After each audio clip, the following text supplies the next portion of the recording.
Shalom Bapak Ibu Saudara yang dikasihi Tuhan. Berjumpa kembali di podcast Mutiara hari ini, yang setia menyapa dan menemani saudara di dalam doa dan renungan firman Tuhan. Renungan firman Tuhan akan mengangkat judul Dalam Kesesakan Carilah Wajah Tuhan.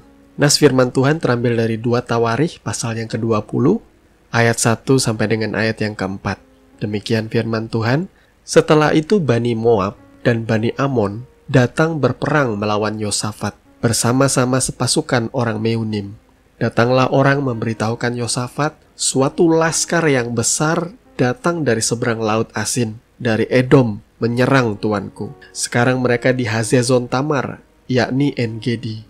Yosafat menjadi takut, lalu mengambil keputusan untuk mencari Tuhan. Ia menyerukan kepada seluruh Yehuda supaya berpuasa. Dan Yehuda berkumpul untuk meminta pertolongan daripada Tuhan. Mereka datang dari semua kota di Yehuda untuk mencari Tuhan. Amin. Bapak Ibu Saudara yang dikasihi Tuhan, apakah saudara mengenal Raja Yosafat? Ia adalah salah seorang raja dari keturunan Raja Daud dari kerajaan Yehuda. Pada waktu itu, kerajaan Yehuda dan kerajaan Israel sudah terpecah menjadi dua.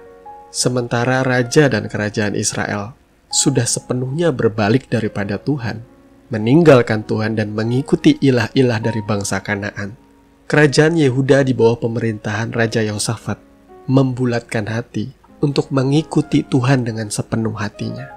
Lalu di sini kita melihat bahwa kesungguhan Yosafat itu tidak lantas ia akan selalu berada di zona aman. Karena dari nas pembacaan kita tadi sudah sangat jelas. Ada dua bangsa, dua kerajaan yang bersatu padu ingin menyerang atau menginvasi kerajaan Yehuda. Mereka adalah Bani Moab dan Bani Amon bersama-sama sepasukan orang Meunim.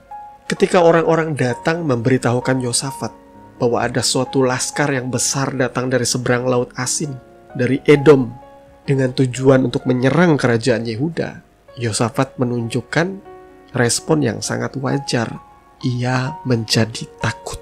Tetapi yang menarik di sini ialah di dalam ketakutannya, di dalam kecemasannya, kekhawatirannya, ia lantas mengambil keputusan untuk mencari Tuhan dan menyerukan kepada seluruh Yehuda supaya berpuasa.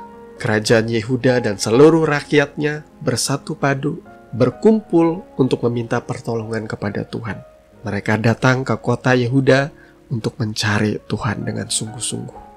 Kalau saudara pengen tahu kelanjutan kisahnya, saudara bisa baca secara lengkap nas firman Tuhan di dalam 2 Tawarikh 20. Tetapi saya akan memberikan sedikit spoiler bagi saudara.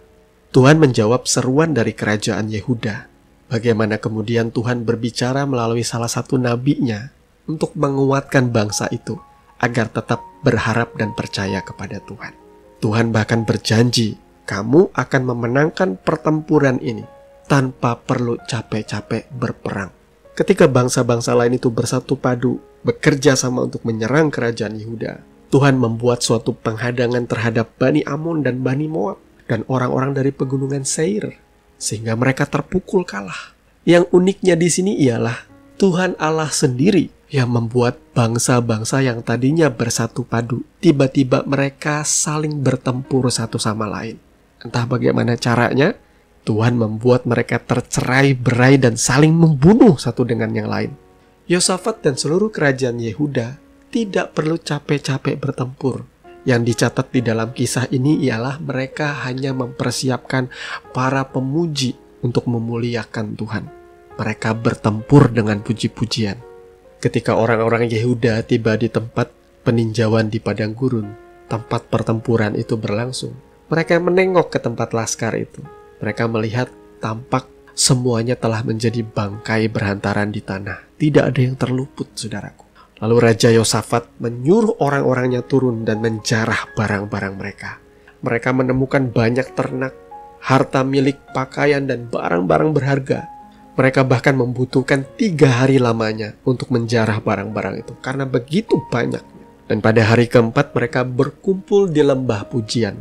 Di sana mereka memuji Tuhan. Itulah sebabnya orang menamakan tempat itu lembah pujian atau the valley of barakah. Yang kalau kita terjemahkan secara harafiah itu artinya lembah berkat bagaimana Tuhan memberkati mereka, menjadikan mereka berhasil beruntung dan memenangi pertempuran tanpa perlu capek-capek turun ke medan perang, tanpa perlu capek-capek menumpahkan darah. Banyak pengkhotbah-pengkhotbah yang menyederhanakan dan memberikan formula untuk keberhasilan itu. Mereka berkata bahwa kunci kemenangan di sini ialah pujian. Maka kita harus suka memuji Tuhan agar kita memperoleh berkat dan kemenangan. Ini tidak salah, tapi juga tidak sepenuhnya tepat. Saya menemukan kata kuncinya di sini ialah keputusan dari Raja Yosafat. Ketika ia menjadi takut, ia memilih dan membulatkan hati untuk mencari Tuhan. Ia mencari wajah Tuhan. Ia berharap dan bersandar kepada Tuhan. Ini yang mungkin jarang kita lakukan. Ketika kita menghadapi pergumulan, kesesakan di dalam kehidupan, apakah yang pertama-tama kita cari itu adalah Tuhan? Atau kita lebih mengandalkan manusia dan kekuatan kita sendiri? Bukankah di dalam renungan sebelumnya kita sudah belajar, diberkatilah orang yang mengandalkan Tuhan, yang menaruh harapannya kepada Tuhan. Sehingga saya rindu untuk mendorong Bapak Ibu Saudara yang dikasihi Tuhan. Ketika engkau menghadapi kesesakan hidup, yang pertama-tama harus engkau cari ialah wajah Tuhan Allahmu. Masuk ke dalam ruang doamu, tutup pintu kamarmu, dan berseru kepada Bapamu yang tersembunyi. Rendahkan hatimu apabila ada pelanggaran yang engkau rasa belum engkau bereskan. Akui itu di hadapan Tuhan. Bertobat sungguh-sungguh, minta pengampunan Tuhan. Ketika engkau sudah merasa lega, baru engkau mencurahkan isi hatimu, doa-doamu di hadapan Tuhan. Ingat saudaraku, Tuhan rindu memberkati saudara.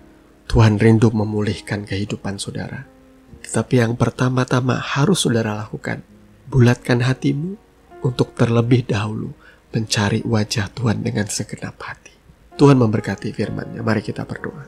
Bapa, di dalam nama Tuhan Yesus, terima kasih untuk kebenaran firman yang berbicara di dalam kehidupan kami. Mengingatkan kami apabila selama ini kami melupakan Tuhan, kami meninggalkan Tuhan, kami merasa terlalu percaya diri dengan kekuatan kami. Ampuni kami Bapa, karena kami sadar apa yang kami miliki semuanya berasal daripada-Mu.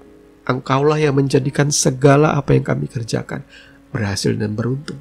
Itu sebabnya Tuhan, di tengah-tengah pergumulan kami, kesulitan yang sedang kami hadapi, kami membulatkan hati untuk mencari-Mu Tuhan, untuk mencari wajah-Mu dan kehendak-Mu di dalam hidup kami. Ampuni dosa pelanggaran kami. Suci, kuduskan, tahirkan kami dengan kuasa darah-Mu. Layakkan kami datang mendekat kepada-Mu, mencurahkan isi hati kami, kerinduan kami. Tolong kami Bapa. Kami percaya Engkau turut bekerja di dalam segala sesuatu untuk mendatangkan kebaikan bagi setiap kami. Terima kasih Bapa. Di dalam nama Tuhan Yesus kami berdoa. Amin. Saudaraku yang dikasihi Tuhan, saudara sudah mendengarkan kebenaran firman yang kiranya boleh menjadi dasar dan kekuatan di dalam setiap kehidupan saudara.